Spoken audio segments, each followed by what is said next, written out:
I'm sure, you know, a lot of people listening, you know, not feeling right, but then kind of looking around them and wondering why. Like, I don't even know why I feel this way. For me, it was like a gray, shadowy place, you Yeah, know? yeah, definitely. And I have no other way to really explain what that's like. You know, and it's like, it's going to be so hard to get it started, but once you start to build some momentum, everything becomes easy. This is part 2 of my conversation with Michael Hill of Septembryo, and here we get a little bit into the darker and lighter side of our personalities and how we can come out of the shadow and into the light. Michael discusses this and how it relates to his music. Please subscribe, like, and hit the notification bell on the Paranormal Pop YouTube channel, and hopefully I will see you not in the Upside Down.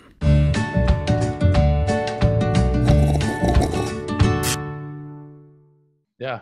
In fact, let me just play a little bit right now, just so people can kind of get a sense. This is one of my favorites off of the Nightmares album. There it is. In the middle of the winter, so cold. Lost in a bad way, cost me my family. Chaos around me, can't hear my heart say, hey, that's the wrong way. So that's a pretty heavy song, right? I mean, Yeah, that's coming yeah. from like a very personal place. Yeah, definitely. I mean, the whole album was written kind of in a very low point for me. I think it goes through those ups and downs. Some of them are higher, some of them are lower. This album and the album that I've just started work on now, Nightmares and Daydreams, is about probably one of the lowest points and one of my highest points immediately following after. So it's pretty unique in that sense. So yeah, all the songs from Nightmares are from a really negative space, or coming out of it anyways. Yeah, but what's the negative space though? You know, it's different for everyone. For me, looking back, it's the whole concept of the albums is kind of the epiphany that it isn't any one thing around me that's wrong. It's what was inside, kind of thing. It's what is inside of you finds a way to manifest itself outside of you. And so you know, I'm sure, you know, a lot of people listening, you know, not feeling right, but then kind of looking around them and wondering why. Like, I don't even know why I feel this way. Nothing's really that bad. And the one thing I found is, like, if you stay in that place long enough, you know, if you'll start to find reasons to feel bad.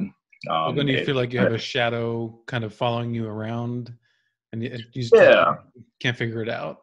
Yeah, everything starts internal first, right? And that's both negative and positive. So the big epiphany from the two albums, and the theme between the two, is that you can actually influence what's going on outside of you from the inside. And so, am I reading into it too much? Because you said "cost me my family," right? Yeah, I mean, almost. Like, it's just, I had gone through that period so much. Like, it was quite rough for me that you know, when you're in a low period like that and you're feeling depressed, you tend to alienate yourself from all your loved ones. Sure. Yeah. So even though it didn't quite happen that way, you know, thankfully I still have my family, still have all my friends. It's kind of feeling like I had already lost them. And knowing that I would, in actuality, lose them if I continued on kind of just the journey that I'd been on. I could feel it happening, you know? Yeah. If I could borrow from John Mayer, is it kind of like a quarter life crisis? Yeah. Kind of a thing? Yeah. Or? Yeah, which I thought I had already gone through, but it's kind of like, it's, you know, it's one of those things, if you don't deal with it, you know, you're going to somewhere, you know, the little things become big things if you don't deal with them. So Sure. Yeah. Okay. So nothing horrific happened. You just needed to express these darker feelings that had you down, and how did you get out of that? It was almost like, yeah, well, it's hard to say any one thing. Like there was, I was having a really hard time at my day job. My day job is kind of, it's just me and one other guy in a warehouse. Mm-hmm. So if you're not getting along with that one other person, it can get real bad real fast. And so that was a big part of it. That was, a very, very heavy thing of my daily life that was affecting me. My mom had just passed away around that time as well. So I was dealing with that. And it was kind of, I could pick things apart and say it was this or it was this or it was this, but it was basically just me letting everything get to me and staying in that place. And, not allowing myself to just kind of chill and feel good and be thankful for all the good things that I did have, because there was a lot to be thankful for. But when you're not paying attention to those things, you feel like you have nothing. So even it if was it's right there in front of you. Yeah. So it wasn't until things started to actually go wrong that I could physically see that I realized like something needs to change. And it was just kind of like, it was just this, I think what it came down to was I found myself in a lot of pain, and I found that my thoughts kept going to negative places. And even though I was aware of that and I knew I wanted to change that, I found that I couldn't just stop thinking negative things, which was weird because we always think that we think our thoughts, but sometimes it feels like our thoughts are thinking us. So it kind of started with a Google search. How do I control my thoughts? And, the things that came up were meditation, slow the thoughts down, list of gratitude. So consciously choosing your thoughts, and say, your mind can be racing and doing all these things, but if you purposely say, I'm going to make a list of things that I'm thankful for, even if they're really small. Yeah. And then, like affirmation, basically consciously choosing my thoughts. And even though I felt like I couldn't change anything around me, I just changed that first. And then I started to see the effect that it had. It turned out that everything started getting better around me. And so I kind of rolled with that. And so the two albums, Nightmares and Daydreams, the concept between the two is basically law of attraction, because that's how I kind of stumbled into it, was realizing once I started getting the positive momentum going, I started seeing things manifest, things that I had been thinking about, good things. And it was just happened to be a side effect of just wanting to feel better in the moment. And so it turns out that's really the key to it all, is just finding any excuse to feel better, and then the reasons will pop up. Like I said before, if you're feeling bad for no reason, the reasons will show up. It's the same with feeling good. So that's the epiphany in that time.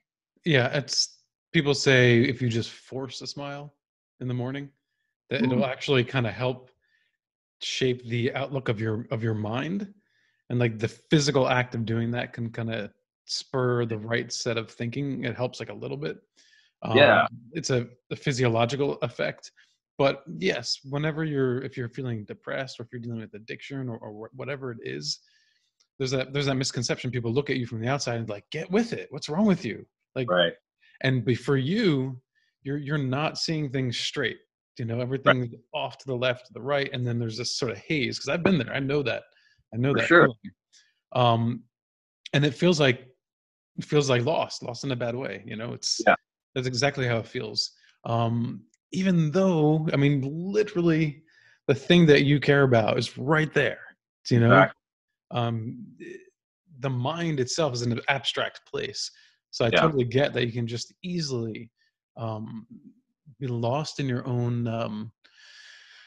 I don't even know. It's like, for me, it was like a gray, shadowy place. Know? Yeah, definitely. And I have no other way to really explain what that's like. It's foggy, know. And then, so it's interesting, me coming out of that place and now knowing what works for me and what can get me out of it. I've gone through, like life, there's little dips and things like that. And it's funny because if you find yourself really upset about something and you're in that place again, I'm sure you heard about, people that are depressed. The general thing is like, well, go outside, go for a walk, get some physical exercise, eat healthier. These things will all help. But when you're in that place, easier said than done. There's something about being in that place that keeps you from the things that are good for you. And again, you can apply that to the whole principle of law of attraction. It's like when you're feeling not so great, you're either repelling the things that would help or you're bringing yourself away from it. And so even though I know the solutions now, not too long ago, I wasn't feeling that great about things and kind of going like, you know what, I've been through worse than this. I know how to get out of it. And I know that I have. So why can't I just do the things I know will help now? And in an odd way, that helped pull me out of it because I started to just kind of observe myself in it. Yeah. But it's an interesting thing. So as much as I would like to help people out and tell them these are the secrets that I've learned, because you always come from that place where I wish somebody had told me sooner. I would love to learn this sooner. I'd hate to come across as making it sound easier than it is, because everybody has their own journey and it is easier said than done. I often say it's not easy learning how easy everything can be. Sure. Yeah. No, because when you've been through that and you come out on the other side, you look back at it and you're like, duh, but it going up to someone and being like, duh, don't you get it? It just doesn't work. You have to experience it, and you have to understand it yourself for the first person perspective.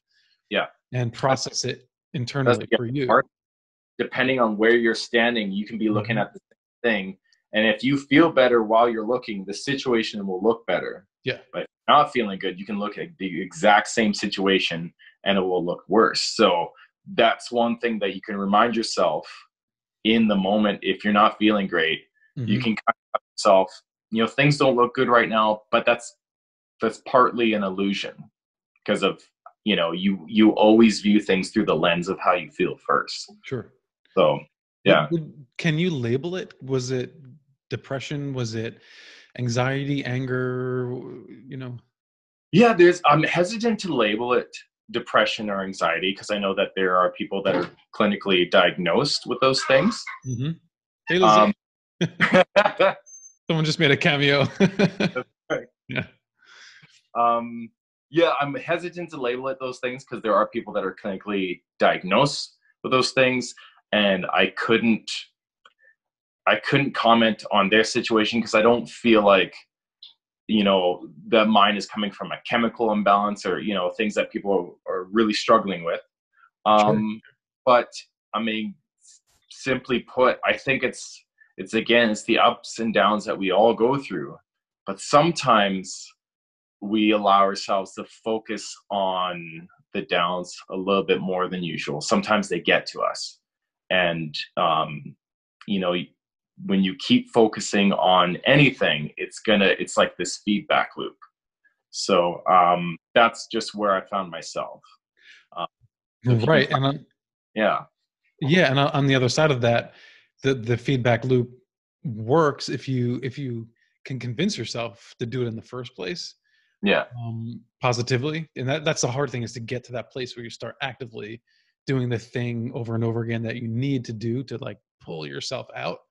I totally agree. I think you hit the nail on the head, at least for me. Reminding myself every single day of the littlest things and the biggest things that I'm grateful for. Right. That is, for me, extremely powerful. It's just that when you're in that dark place, you don't get it. You don't see necessarily the things that you should be grateful for. Yeah. So it's always best to just start with like the littlest, stupidest thing. Like, I'm eating some food right now. Like, and seriously, just be like, thank you, universe, or whatever. If you just say thank you. For me, even though, like I said, my job was really getting to me. I forced myself to list things I was grateful for about my job, and it started with like, Well, I'm thankful I have a job, I guess. You know, I think free we've all been coffee, through that. like anything.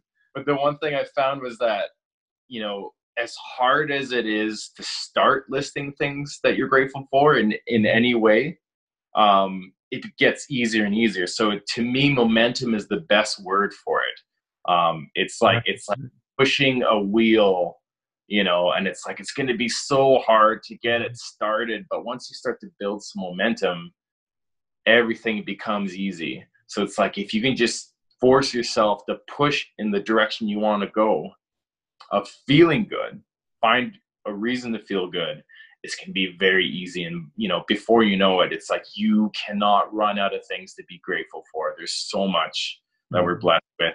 And then, you know, how awesome is it that you can actually bring yourself to a place to see all of it? And now your focus has changed, you know, like it's really helpful. I can't stress how helpful just that small thing is. Sure. Well, what about you know, you're in a relationship, you know, Mm-hmm. does your significant other notice things sometimes and like, hey man, be careful, Oh yeah. see where your mind's going. Like, because Yeah. I can say that that's the case for me too. You know, I mean, it's nice to have someone who's looking out for you. Mm-hmm. Yeah. Relationships. I think that's the key is if you can just any kind of relationship, you know, Mhm. including one between my boss, you know, those couple of years ago, if you can find just positive things to focus on, the relationship will improve. Yeah. The best thing you can do for somebody you care about is, you know, think of reasons why you're grateful for them. It will change everything.